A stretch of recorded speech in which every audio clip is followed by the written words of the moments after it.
Olá pessoal, espero que todos estejam bem. Estamos aí novamente reforçando a ideia de reta final. Vamos dar sequência às nossas aulas, ou pelo menos aquilo que a gente tem como conteúdo programático, apesar de ter sido bastante comprometido com essa pandemia. Vamos aproveitar, vamos pegar aquilo que a gente puder como conhecimento para o futuro. E havendo oportunidade, retomamos e de repente podemos amarrar, quando a gente fala da famosa interdisciplinaridade, quem sabe a gente possa no futuro retomar alguns temas que envolveram a psicologia social e principalmente temas que não foram, ou pelo menos foram abordados de maneira até parcial, não é? Com relação às nossas aulas, eu creio que essa talvez seja a última aula, porque na próxima semana, eu creio, 16, seria uma aula normal, e aí programação para dia 23, tenhamos uma prova, repetindo só para reforçar, a prova será nos mesmos moldes das anteriores, entre mais ou menos o início da aula, por 19h15 até mais ou menos 19h45, a gente conversa, a gente tira alguma dúvida com relação à prova, e aí sim, das 19h45 até 20h45, nós teremos a nossa prova P3 para aquele pessoal que porventura tenha que fazê-la, né, para daí sim fazer a média e ser aprovado, que eu espero que todos sejam aprovados. Esse é o meu desejo, tá bom? Vamos conversar. Eu creio que parte do nosso trabalho aqui hoje vai de encontro àquilo que a gente vem abordando ou que vai de encontro aos conceitos que a gente já tem até abordado e de repente de uma maneira um pouco mais simples falamos a respeito, porém agora mais aprofundadamente vamos abordar a questão de trabalhos dentro da esfera social, aqueles que atuam, aqueles que têm por interesse, questão pessoal, por índole, enfim, seja lá por que cargas d'água foram, pessoas que se preocupam com o próximo, se preocupam com o seu semelhante. E aí nós temos aí uma infinidade de indivíduos que trabalharam com a questão do estar preocupado com aqueles que estão no seu entorno. É claro que nós não misturamos uma questão religiosa, mas uma pessoa que tenha se preocupado muito com o seu semelhante, e aí eu vou exagerar mesmo, foi Jesus Cristo que tinha como propósito pregar que todos se amassem, que todos se gostassem, que houvesse respeito, enfim, que não é aquela coisa do dar a face, do a outra, aquela coisa toda.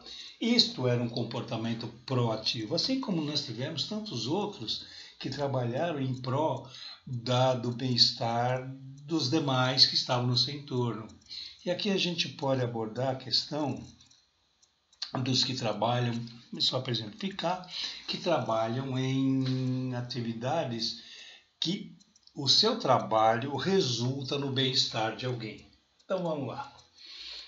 A grosso modo podemos dizer que o médico, o dentista, apesar, não estou falando da questão financeira, não vou entrar nem nessa seara, tá bom? Mas o médico, o dentista, o enfermeiro, o pessoal da área da saúde, nós na área da saúde, trabalhamos em prol do próximo, nós temos uma questão pró-social. Repetindo, não vou abordar a questão financeira aí. Eu vou abordar meramente a questão social, ou seja, o quanto nós ouvimos alguém, o quanto nós orientamos, aconselhamos, para que essa pessoa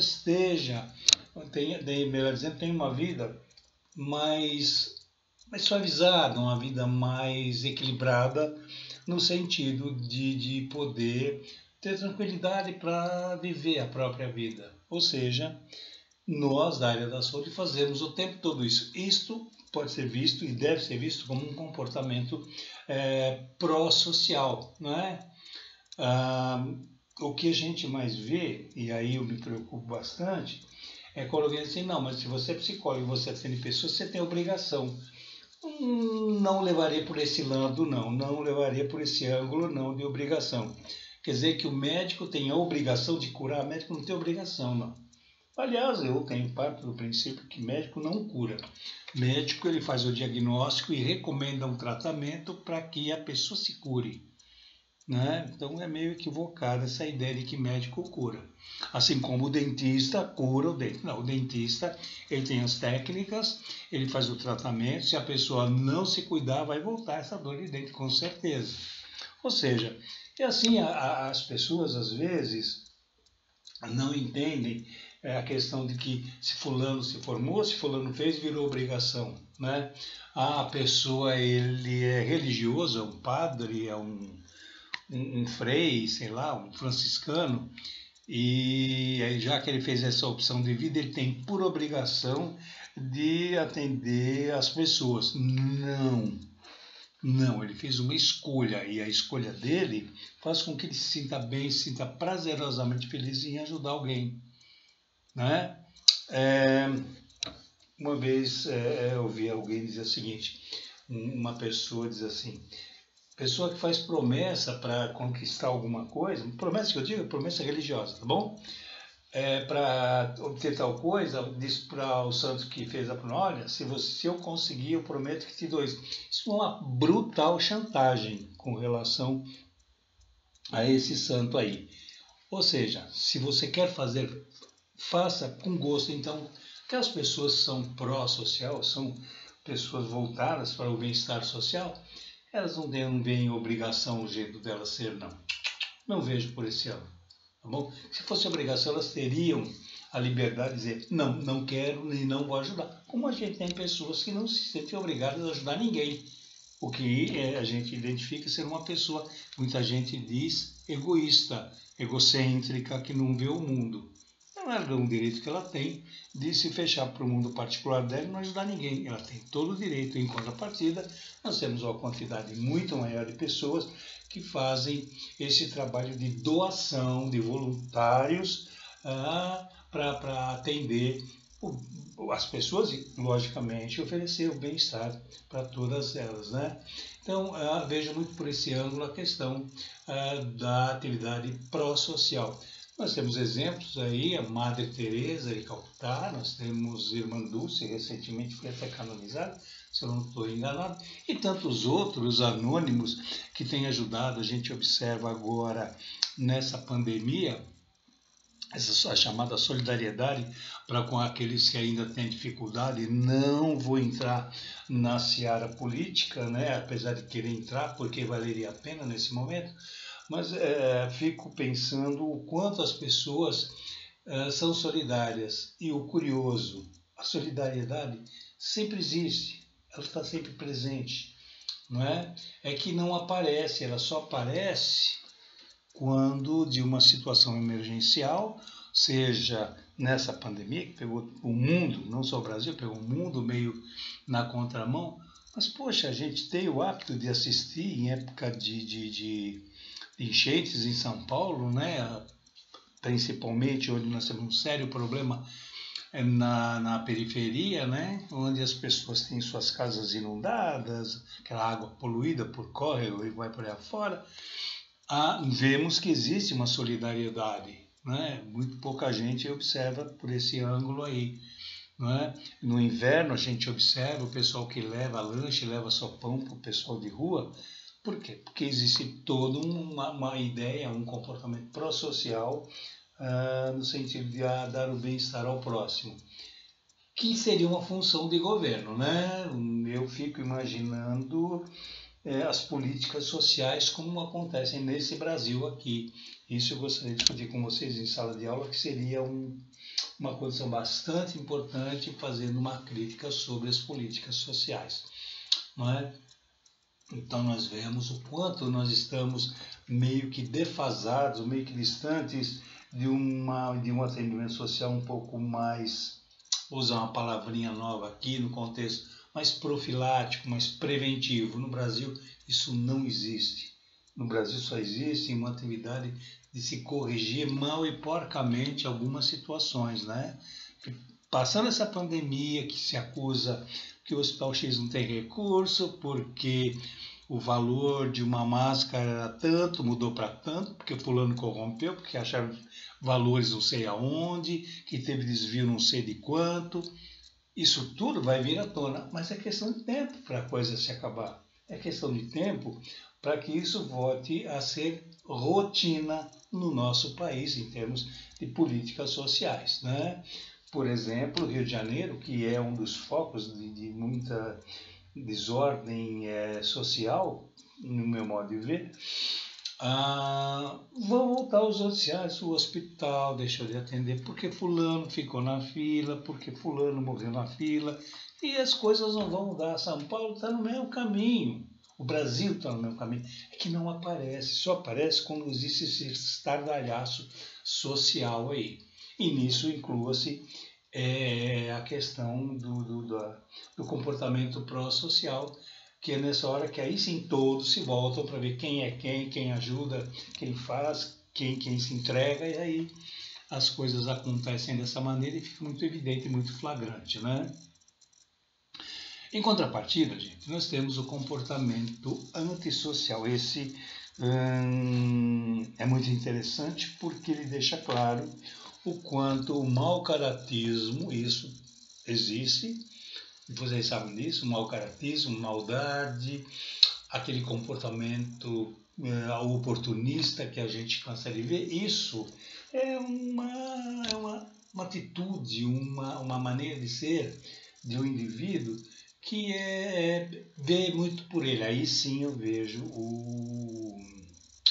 o indivíduo egoísta, o indivíduo egocêntrico, aquele que não enxerga ninguém. Então, nesse sentido, ele é uma antissocial, ele não partilha dos mesmos valores, ele quer levar vantagem em tudo, é aquela historinha, famoso slogan aí, levar vantagem em tudo, né? Então, são indivíduos que se relacionam com o seu semelhante, com o seu ambiente, de maneira oportunista, né?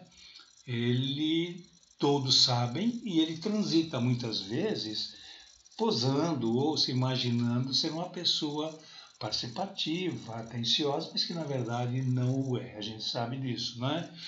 Portanto, é preciso ter muito cuidado quando nós falamos que o indivíduo tem um jeito de ser, uma maneira de se comportar antissocial. Nós temos aquele que em determinado momento é oportunista, então ele não perde a oportunidade, a chance de surgir uma situação, ele imediatamente vai agir como tal. Então ele é o oposto daquele indivíduo, por exemplo, que se coloca à disposição para. Ele faz aquilo de maneira maquiavélica, para prejudicar mesmo. Não é? Esse é um dos indivíduos, um dos comportamentos que a gente sabe que existe. Ele tem consciência, ele sabe que ele está fazendo aquilo e faz aquilo por maldade mesmo, muitas vezes, né? Para sacanear mesmo, essa seria a palavra. Mas nós temos também aqueles indivíduos que são identificados como antissocial pela sua timidez, pela sua introspecção. Não, fulano é muito para dentro, né? Na linguagem popular, ele é muito introspectivo, ele é muito... de pouco relacionamento, ele fala pouco, ele se expõe pouco, ele fica muito tempo na dele. Muitas dizem assim, mas ele é antissocial mesmo, né? Numa linguagem mais popular, ele sempre foi sempre isso, desde criança ele era assim. Gente, nós precisamos de avaliar para saber o que levou essa pessoa a ter esse comportamento antissocial ou ter esse rótulo de antissocial por conta, muitas vezes, do jeitão dele de ser. Então vamos lá, pegando alguns conceitos de psicologia que até a gente abordou, que a gente diz assim, faz parte da personalidade dele. Então, como eu disse anteriormente, no pré-determinismo psíquico, olha só, revisando um pouco da matéria, algumas pessoas, em função da sua estrutura de personalidade, traz como se fosse algo intrínseco à personalidade dele. Ele é uma pessoa tímida, faz parte da personalidade dele, não é? Ele automaticamente, se não for estimulado, se ele não for levado a melhorar um pouco essa timidez, ou seja, ele quebrar um pouco essa potência, ele reduzir essa potência, ele vai ser um cara, quando crescer, hora que a estrutura da personalidade dele estiver definida, ele vai acabar se tornando uma pessoa tímida. Então, não é que ele vai ser antissocial, não é que ele não vai ter amigos. Ele pode até ter amigos, mas é aquele cara que ele entra, por exemplo, num local, ele passa pelo local, ele participa de alguma situação e vai embora e ninguém viu ele passar. Né? Ninguém viu porque ele é aquele cara que fica na dele, é aquele cara que não chama atenção, então é o jeitão dele. É um cara antissocial? Não, não é. É um cara que tem dificuldade de se relacionar. Isso em função da personalidade dele. Em contrapartida, nós temos também o problema da personalidade do indivíduo, muito mais montada, moldada pela sua educação, ou seja, como ele foi educado. Então imagina pais rígidos, retendo, castrando uma criança, porque ele não tem liberdade. Ele vai falar cala a boca, a criança vai agir, ficar quieta, sentar aí. Ou seja, eu vou cerceando, eu vou castrando esse comportamento. Essa criança vai crescer e vai se tornar uma pessoa fechada, particularmente, evitando o contato externo, nós sabemos disso. Ou seja, mas ele é antissocial. Então nós temos que saber o que levou a ter esse comportamento antissocial. Então nós temos uma série de outros fatores que merecem atenção por conta das questões do comportamento pró-social e do comportamento antissocial. Ora, isso nós vamos, dentro da área da psicologia social, nós vamos poder identificar, por exemplo, como ajudar pessoas, grupos, como atuar e como identificar tais situações, né? De repente podemos aí ter grupos antissociais, são grupos antagônicos. Vamos lá? Vamos pegar aí grupos que não permitem que ninguém faça parte, eles se fecham e se tornam antissociais. Ou seja, que vai contra aquilo que se prega na sociedade, os valores sociais. Exemplificando, grupos funk, sei lá como é que se fala aí. São indivíduos que têm comportamento antissocial, que o conjunto deles, eles no todo, são antissociais. Então é um grupo antissocial que vive, como se diz, à margem da sociedade. Portanto, grupos antissociais. E tantos outros têm antissocial que envolve muitas vezes questão religiosa e outros tantos por aí. Legal, gente? Um outro conceito que eu quero abordar com vocês, pelo menos 3 aqui, é o conceito do modelo tridimensional das questões de comportamento que existe por aí, como eles acontecem e como a gente pode identificar melhor, né? Um deles é o comportamento cognitivo, né? É aquele, como o próprio nome diz, é aquele comportamento componente cognitivo. É aquele componente onde envolve a questão do pensar, a questão do raciocinar, né? Então, é uma maneira de desenvolver as habilidades, as qualidades da inteligência. Ou seja, o que é isso?